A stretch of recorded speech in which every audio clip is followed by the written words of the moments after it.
अगर आपने भी सीयूईटी पीजी 2026 का पेपर एग्रीकल्चरल साइंस सब्जेक्ट के साथ में दिया है तो ये वीडियो आप लोगों के लिए बहुत ज्यादा इंपॉर्टेंट होने वाला है, क्योंकि इस वीडियो में हम चर्चा करने वाले हैं कि सीयूईटी पीजी की जो एग्रीकल्चरल साइंस का पेपर था उसका लेवल कैसा था, एक्सपेक्टेड कट ऑफ क्या रह सकता है और कितने स्टूडेंट हैं वो इस पेपर के लिए पार्टिसिपेट हुए हैं और नेक्स्ट प्रोसेस है वो क्या रहने वाली है, सारी चीजों के बारे में डिटेल से डिस्कस करने वाले हैं। So hello everyone, welcome back on your YouTube channel Agri Capital. सबसे पहले भाई लोगों, चैनल पर नए हैं और सब्सक्राइब नहीं किया तो सब्सक्राइब जरूर कर लेना।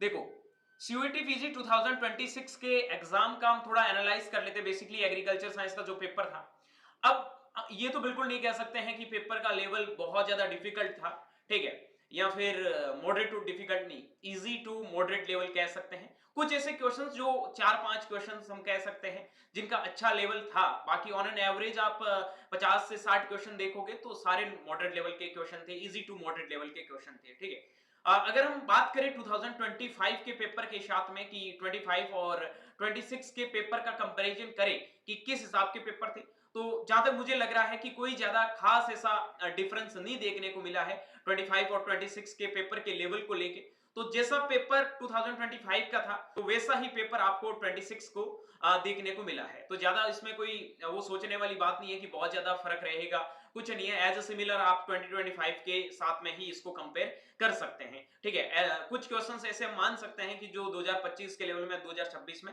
इजी थे, लेकिन असेशन रीजन और कुछ मैचिंग टाइप के क्वेश्चंस होते हैं उनमें कहीं ना कहीं गलतियां जरूर होती हैं, या फिर जो आप लोगों को अरेंज वाले क्वेश्चंस देते हैं तो उनमें काफी जो कंफ्यूजन ऑप्शंस वाले रहते हैं तो वहां पे थोड़ी बहुत ऊपर नीचे हो सकती है। बाकी ऑन एन एवरेज सारी चीजें हैं वो बराबर ही चली थी, ठीक है। जैसा उम्मीद थी कि बहुत ज्यादा डिफिकल्ट लेवल का पेपर वो अल्टरनेट ईयर में चलता रहता है सीयूटी पीजी का, वैसा हुआ नहीं है, इजी था, ठीक है। अब हम सबसे पहले बात कर लेते हैं कि कितने स्टूडेंट पार्टिसिपेट हुए हैं। देखो, इसका अभी तक ऑफिशियल डाटा है वो एनटीए ने नहीं डाला है। होप्सो कि आज देर रात तक या फिर कल दोपहर से पहले पहले एनटीए ऑफिशियल डाटा डाल देगा कि कितने स्टूडेंट ने फॉर्म अप्लाई किया है और कितने स्टूडेंट हैं वो एग्जाम में अफेयर हुए हैं। तो ठीक है, उनसे हालांकि ज्यादा कोई फर्क पड़ने वाला नहीं है, पेपर के लेवल से पता चल जाता है कि किनका सिलेक्शन होने वाला है, क्या कट ऑफ जाने वाला है। फिर भी हम एक बार मान के चलते हैं कि लगभग 20,000 के समथिंग स्टूडेंट ने तो पेपर दिया ही होगा। बाकी ऑफिशियल जब डाटा आएगा तभी पता चलेगा। वो उसके लिए आप टेलीग्राम ग्रुप में जरूर ज्वाइन हो जाना। वीडियो के डिस्क्रिप्शन में टेलीग्राम और सीयूटी पीजी 2026 के व्हाट्सएप ग्रुप का भी लिंक दे रखा है। वहां पे हर एक चीज है वो आपको टाइम टू टाइम मिलती रहेगी, ताकि कोई भी इंफॉर्मेशन मिस ना हो, किसी भी यूनिवर्सिटी से रिगार्डिंग काउंसलिंग प्रोसेस वगैरह आपकी मिस ना हो, ठीक है। अब हम बात कर लेते हैं एग्रीकल्चर के, थोड़ा पेपर का एनालाइज करते हैं। बेसिकली एग्रोनॉमी के जो क्वेश्चंस थे, या फिर एग्रोनॉमी के मैं क्वेश्चंस की बात करता हूं तो एक या दो क्वेश्चंस ऐसे हो सकते हैं जो थोड़े सोचने वाले थे, बाकी सारे इजी लेवल के क्वेश्चन कह सकते हैं जो हर नॉर्मल तैयारी करने वाले लोगों से बन जाते हैं।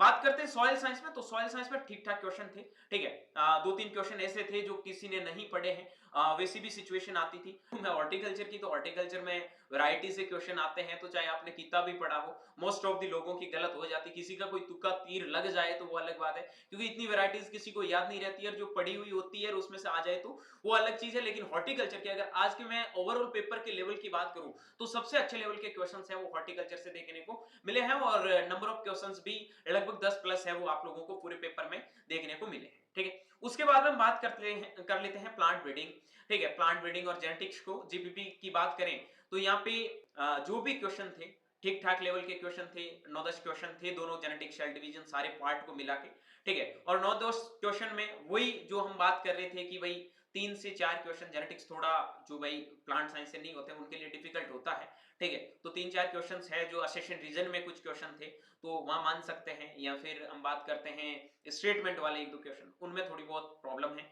उसके बाद में पैथोलॉजी के क्वेश्चन, पैथोलॉजी में भी सेम सिचुएशन है कि कोई भी ऐसा इतना ज्यादा डिफिकल्ट लेवल का क्वेश्चन नहीं था जो नहीं बना। उसके साथ में मैं यहाँ पे और बात कर लेता हूँ यहाँ पे एंटोमोलॉजी की, ठीक है। तो एंटोमोलॉजी में आपको साइंटिफिक नाम से क्वेश्चन पूछे थे दो, ठीक है, जो नॉर्मली किसी ने देखा तो इजीली बन सकते थे। उसके साथ में मैं बात करूं आपके वहां पे पूछा था नॉन फ्यूमिगेंट्स का एग्जांपल से, ठीक है, तो वो भी क्वेश्चंस है वो इजीली बन सकते हैं, ठीक है। और पैथोलॉजी के क्वेश्चन यहाँ मान सकते हो कि ऑन एन एवरेज थे, और एवरेज टू डिफिकल्ट मान सकते हो, क्योंकि थोड़े पैथोलॉजी में कुछ क्वेश्चंस होते हैं वो इतने ज्यादा याद रहते नहीं है, वहां से क्वेश्चन थे, बट नॉर्मल अगर बीएससी लेवल की देखे तो अच्छे क्वेश्चन से बन जाते हैं। फिर बात कर लेते हैं हम एक्सटेंशन के बारे में। एक्सटेंशन के क्वेश्चन इजीली सबसे बन जाता, कोई ऐसा क्वेश्चन था ही नहीं जो नहीं बन रहा है, ठीक है। जेनेटिक्स की हमने बात ऊपर साथ में कर ली थी। स्टैटिक्स और एग्रीकल्चर इंजीनियरिंग में स्टैटिक्स की बात करनी पड़ेगी, तो यहाँ पे हम बात करें स्टैटिक्स में बेसिकली स्टैटिक्स और इंजीनियरिंग से टोटल मिला के 4 से 5 क्वेश्चन थे। इंजीनियरिंग का तो हालांकि एक ही क्वेश्चन पूछा था सीआईएफपी भोपाल 1976 का। उसके अलावा स्टैट्स के जो 3-4 क्वेश्चन थे जो आपकी स्टेटमेंट वाले और कोरिलेशंस वाले ठीक ठाक क्वेश्चन थे, और नॉर्मली अगर किसी ने थोड़ा सा ध्यान से देखा है तो वहां पे भी क्वेश्चन है वो बन जाते हैं। बट क्वेश्चन ओवरऑल अगर हम बात करें कि सब में बन जा रहे हैं, ये तो है नहीं ना, क्वेश्चन सारे बन रहे हैं। इकोनॉमिक्स में क्वेश्चन है 1-2 क्वेश्चन तो बहुत डिफिकल्ट था जो नहीं बन रहा है, ठीक है। फिजियोलॉजी में 2-3 क्वेश्चन ही थे जो सबसे बन जाते हैं। अब बात करें कि भाई नहीं बन रहा तो टोटल सब्जेक्ट कितने हैं? 10 सब्जेक्ट है, ठीक है। अगर आप एक-एक 2-2 क्वेश्चन भी मान के चलते हो ना, एवरेज निकालते हो तो भी 15 क्वेश्चन जाते हैं, ठीक है। और 60 क्वेश्चन रहते हैं, कुछ नेगेटिव करके तो क्वेश्चन काफी गलत होते हैं, ठीक है। अब कुछ ऐसे क्वेश्चन रहते हैं कि ये सही हो जाए, ये सही हो जाए, ठीक है। हम मान के चल रहे हैं भाई 10-15 क्वेश्चन तो नॉर्मली सबके गलत होते ही है, कोई बड़ी बात नहीं है, ठीक है। उसके अलावा हम बात करते हैं जो 10 क्वेश्चन होते हैं, जो 10 से ज्यादा क्वेश्चन गलत करवाते हैं, वहां पे जो पार्ट आता है वो थोड़े कंफ्यूजन वाले थे। कुछ ऑप्शंस हम मान सकते हैं कि कंफ्यूजन वाले थे, वहां मोस्ट ऑफ द लोग कंफ्यूज होते हैं। और कंफ्यूजन में भाई जिसका कहते हैं ना लक, एग्जाम में लक बहुत मैटर करता है, ठीक है। जिनका लक होता है वो चल जाता है, तो यहाँ ये चीज मैटर करेगी कि कौन सा भाई भाग्यशाली बनेगा और कौन सा निकाल के जाएगा। अब हमने ये सारी चीजें एनालाइज की है तो हमें आइडिया लग चुका है कि ओवरऑल अगर किसी के 55 तक क्वेश्चन सही हो रहे हैं, 50 से लगाकर 55 तक, ठीक है, कुछ नेगेटिव भी कट जाते हैं, तो आप एक बीएचयू के लिए सेफ जोन में रह सकते हैं। बीएचयू के अलावा और कौन सी यूनिवर्सिटी है उनके बारे में भी चर्चा करेंगे। अभी हम एक्सपेक्टेड थोड़े कट ऑफ के बारे में चल लेते हैं। मतलब जिन्होंने अटेम्प्ट किए, गुड अटेम्प्ट कितने हो सकते हैं, तो देखो नॉर्मली किसी ने 55 से 60 क्वेश्चंस अटेम्प्ट किए हैं तो ठीक है कॉन्फिडेंटली, और किसी ने अगर 70 अटेम्प्ट किए हैं और सोच रहे हैं कि सही कितने होंगे, तो 55 भी अगर सही हो जाए तो भी ज्यादा कोई सोचने वाली बात नहीं है, ठीक है। अब हम बात कर लेते हैं कट ऑफ को लेकर। सबसे पहला जो सबका एम होता है, मैं बता देता हूं भाई कौन कौन सी यूनिवर्सिटी यहाँ पे है। मेजरली आपका बीएचयू है, ठीक है। उसके बाद में विश्व भारती, ये 2 आईसीआर एक्रीडेटेड यूनिवर्सिटी है। उसके बाद में राजीव गांधी जो आपका सेंट्रल यूनिवर्सिटी है। उसके बाद में बाबा साहिब भीमराव अम्बेडकर है, ठीक है। ऐसे करके आपका काफी यूनिवर्सिटीज यहाँ पे पार्टिसिपेट करते हैं। जैसे जैसे काउंसलिंग आएगी वो मैं सारी चीजें आप लोगों को अपडेट करता जाऊंगा, सोचने की जरूरत है नहीं। बट अगर आप आईसीआर एक्रीडेटेड यूनिवर्सिटी में एडमिशन के लिए जा रहे हैं तो विश्व भारती और बीएचयू आपके लिए 2 ही ऑप्शन बन रहा है। 2 के लिए सारे डिटेल्स वीडियो है वो मैं अपकमिंग डेज में डाल दूंगा, आपको बिल्कुल चिंता करने की जरूरत नहीं है। लास्ट ईयर का कट ऑफ क्या था, इस साल का कट ऑफ क्या है, लेकिन फिर भी हम एक बार बीएचयू के लिए यहाँ पे कट ऑफ के बारे में डिस्कस कर लेते हैं। तो बीएचयू का हम एक्सपेक्टेड कट ऑफ जो C2 कोटा से थे नॉन बीएचयू स्टूडेंट, उनके लिए जनरल कैटेगरी में जिनका स्कोर 195 से 210 तक है, वो अपने आप को सेफ मान सकते हैं, क्योंकि इससे नीचे 0% चांस है कि बीएचयू का कट ऑफ जाएगा, ठीक है। इससे ज्यादा ही कट ऑफ रहने की पॉसिबिलिटी है, इससे कम कट ऑफ इस पेपर में मुझे नहीं लग रहा रहेगा।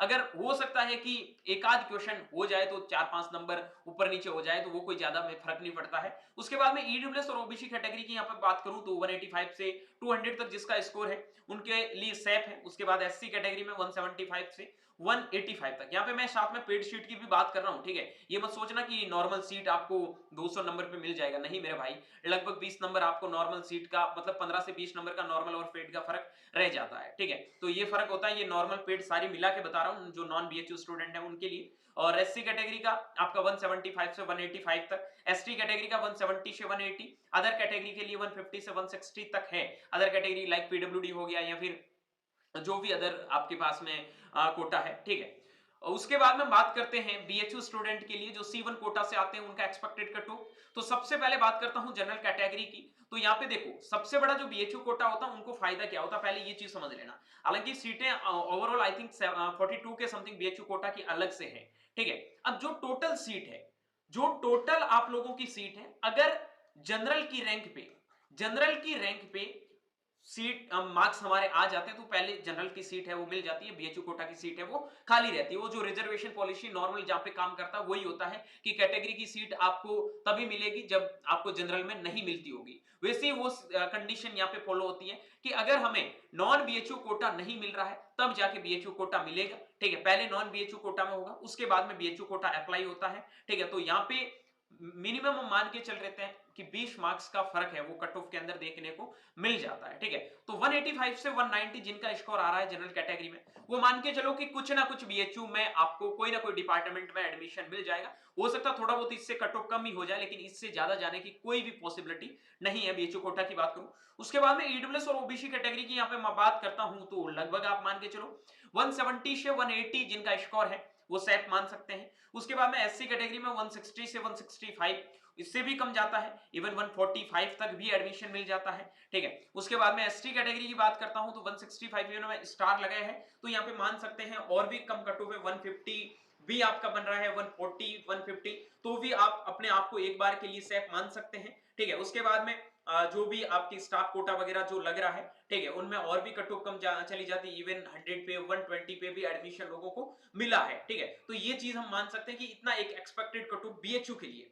इससे कम जिनका स्कोर आ रहा है उनके लिए देखो विश्व भारती आप टारगेट कर सकते हैं, ठीक है। जो उस साइड से बिलोंग कर रहे हैं तो वो विश्व भारती को बिल्कुल टारगेट कर सकते हैं, ऐसा कोई बुरा यूनिवर्सिटी नहीं है, ठीक है। सेंट्रल यूनिवर्सिटी है और बीएचयू का कंपैरिजन तो बिल्कुल नहीं कर सकते हैं, बट ठीक है, कोई दिक्कत नहीं। अगर आपको एडमिशन का नहीं मिल रहा है और आपने यही ऑप्शन बना के रखा है तो डेफिनेटली आप प्रिपेयर कर सकते हैं विश्व भारती को, ठीक है। विश्व भारती के लिए इससे आप मान के चलो कि लगभग 10 से 15 नंबर का कट ऑफ है, विश्व भारती के लिए कम जाएगा। बाकी जो यूनिवर्सिटी अदर जो हमने बताई है, राजीव गांधी जैसी यूनिवर्सिटी या फिर नॉर्मल जो भी बाला साहिब वगैरह है, ठीक है, उनमें यही कट ऑफ रहता है क्योंकि आईसीआर एक्रेडिटेड नहीं है, ज्यादातर लोग जाना पसंद नहीं करते हैं, तो इस स्कोर पे भी वो यूनिवर्सिटीज आपको नॉर्मली है वो मिल जाएगी अगर आपको एमएससी करना ही है तो, ठीक है। सो ये सारी चीजें थी कि इसके इर्द गिर्द आप लोगों का कट ऑफ रहने वाला है। थोड़ा बहुत ऊपर नीचे हो सकता है, मैं कोई हवा में यहाँ पे तीर नहीं मार रहा हूं या फिर कोई मन से बना के मतलब पेपर दिया सीधा वीडियो डाल दिया कि कितना कट ऑफ जाएगा। देखो पहले रेस्पॉन्स शीट आएगा तब मैंने एक एक्सपेक्टेड कट ऑफ बताया है, ठीक है। आप 100% इस चीज को फाइनल लिख के मत चलना, ठीक है, कि भाई पहले रेस्पॉन्स शीट आएगा उससे पता चलेगा कितने लोगों के कितने क्वेश्चन सही हो रहे हैं। अब पहले हम ये नहीं बता सकते कि मेरे 225 आएंगे, मेरे 230 आएंगे, 240 आएंगे, कोई जरूरी नहीं भाई। जो 225 30 सोच के चल रहे हैं हो सकता 200 के अंडर चले जाए, हो सकता 250 तक चले जाए, ठीक है। हालांकि ज्यादा जाने के चांसेस नहीं रहते हैं, कम ही आते जो सोच के रखते हैं, ठीक है। तो पहले हम कुछ कह नहीं सकते हैं, बट इतना हम सेफ मान के चल सकते हैं कि इसके इर्द गिर्द जिसका स्कोर है वो डेफिनेटली अपने आप को एक सेफ जोन में शामिल कर सकता है। बाकी रेस्पॉन्स शीट कब आएगी, रिजल्ट कब आएगा, तो इसके लिए भी हम चर्चा करेंगे। हालांकि अप्रैल से पहले कोई पॉसिबिलिटी नहीं है। और अब जो सेकेंडरी ऑप्शन है एबीएम या हॉर्टिकल्चर जो आप लोगों ने डाला होगा, जो भी आपने फिल किया है उसके लिए रखो, क्योंकि वो भी एक आपके लिए अच्छा ऑप्शन हो सकता है। हॉर्टिकल्चर हालांकि कोई ज्यादा रोल करेगा नहीं, जिनको बाबा साहिब में जाना है, ठीक है, वो भाई लोग जा सकते हैं उनके लिए, हॉर्टिकल्चर के लिए। बाकी किसी में ऐसा है नहीं, क्योंकि आप देखोगे तो सब में पता चल जाएगा कि किसका कोड क्या था। ये चीजें मैंने पहले भी बताई थी जब एप्लीकेशन फॉर्म भरा जा रहा था कि भाई एक एक यूनिवर्सिटी का देख लो, किस कोर्स में आपको जाना है, किसका क्या एलिजिबिलिटी क्राइटेरिया होने वाला है, कौन सा सब्जेक्ट ग्रुप आप लोगों को चूज करना है। अगर पहले आपने ये सारी चीजें देखी है तो आप लोगों के कोई डाउट नहीं रहेंगे और सारी चीजें हैं वो इजिली पहले से ही आप लोगों की क्लियर रहेगी, ठीक है। Thank you so much. बाकी जो भी ऑफिशियल अपडेट आएगी आप लोगों को टेलीग्राम और व्हाट्सएप ग्रुप पे मिलती रहेगी। वीडियो के डिस्क्रिप्शन बॉक्स में सबके लिंक मेंशन है, वहां पे जाके ज्वाइन हो जाना। बाकी भाई लोगों पहली बार है चैनल पे तो चैनल को सब्सक्राइब जरूर करना। मिलता हूं जल्द एक नई वीडियो और नई अपडेट के साथ में, तब तक के लिए स्वस्थ रहे, मस्त रहे, देखते रहे एग्री कैपिटल का यूट्यूब चैनल माय चौधरी बीएचयू के साथ। Thank you very much.